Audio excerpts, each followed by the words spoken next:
го гледам демантот на Заев.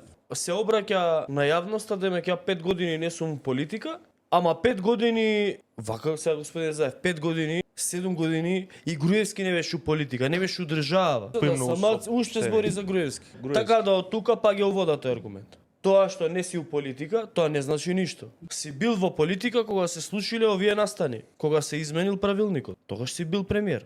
За тој период се дискутира, не за сега. Никој не го интересира сега што правиш. Кој е господинот Фидан Колев? Кој што е еден од оние кој што е тука во оваа приказкава со канабисот? Кој е господинот Тони Котев? Дали не бил председател на општинска организација на СДСМ од Ново село? И кој е Фидан? Кои се собствениците, меѓу другото, скриените во фабриката во Охис, во плантажата во Охис, дали се од Дојран или се од Ресен? То фактичко состојба сега, мислам може да демантираме ние. Бране се излета, веројатно нема податоци. Чорбаџите одос. Кажа нешто и остави место за ваков демант. И овој дел, особено вака без везе, никому не сум му се одмаздил за оно што ми го направи на 27 април во собранието. А како господин Заев би се одмаздиле вие на тие 27 април? Не сте суд, не сте полиција, не сте порота, не владее шеријат. А ако на никој од тие од 27 април не сте му се одмаздиле, тоа значи дека на некого сте му се одмаздувале? Едва ја чекам ова тужбата.